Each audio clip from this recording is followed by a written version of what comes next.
Bonjour Pascal, si vous voulez bien vous présenter s'il vous plaît.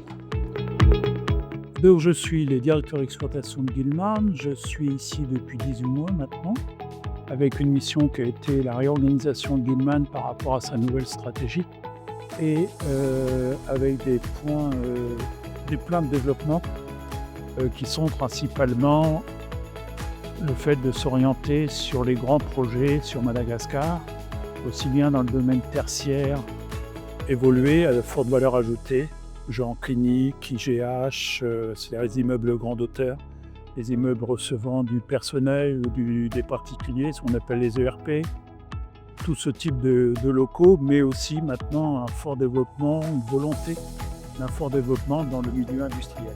Quelles innovations majeures observe-t-on chez Gilman en ce moment? Je rappelle que notre domaine, c'est principalement tout ce qui est fluide, c'est-à-dire électricité, plomberie, climatisation, ventilation, aussi bien industrielle encore une fois que tertiaire, les automatismes, enfin toute cette partie-là, auquel s'additionne l'activité BSO, c'est-à-dire tout le second œuvre du bâtiment. On a en parallèle, pour appuyer nos développements, le service maintenance, qui vient appuyer, une fois un dossier terminé, proposer des contrats de maintenance pour nos clients. La grande différence entre l'ancien Gilman et le nouveau Gilman, c'est son organisation. Le fait de s'orienter sur des modèles type ISO 9000, le fait d'avoir mis en place un ensemble d'informatique dit ERP, qui nous permet de gérer nos affaires plus en détail. Et tout ça s'adapte très bien à partir du moment qu'on a des gros dossiers, des grands projets à gérer. Gilman se concentre donc sur des domaines d'activité très précis? Se concentre plus sur l'électricité, sur la climatisation, le froid, la ventilation, la plomberie ou la tuyauterie industrielle, le montage structurel, d'accord, charpente métallique, etc., pour supporter tout ça. On a gardé l'activité ascenseur et groupe électrogène, d'accord, mais on a arrêté le solaire pour laisser ça dans des mains de professionnels qui font plus du solaire. Nous avons arrêté d'autres petites activités autour de tout ça, de façon à se concentrer sur un cœur de métier, de bien le connaître et d'être organisé pour répondre à des grands clients. Gilman affine donc son expertise. Tout à fait.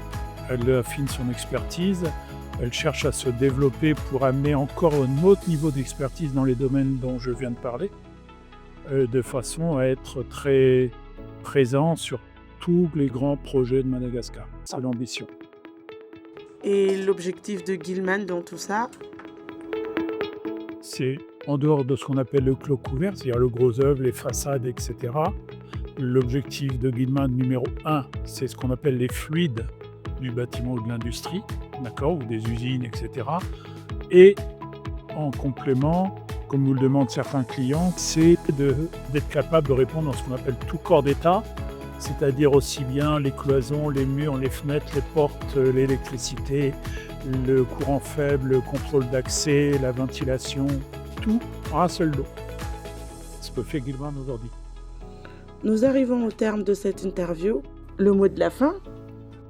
Je pense que Gilman est une société qui a des moyens, de par le groupe Acadin, de se positionner sur beaucoup de marchés ici, parce qu'on voit que la demande est quand même très importante de partout, qu'elle soit industrielle, au niveau minier, au niveau cimenterie, au niveau oil and gas, au niveau tertiaire, call center, data center.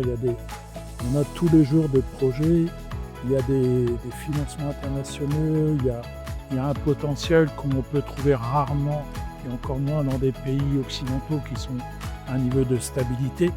Et s'il y a un énorme potentiel, donc ça veut dire aussi que pour la jeunesse malgache, l'avenir est devant et il y a du travail, mais il y a un très bel horizon. Merci Pascal pour tous ces éclaircissements. On se retrouve la prochaine fois pour d'autres sujets.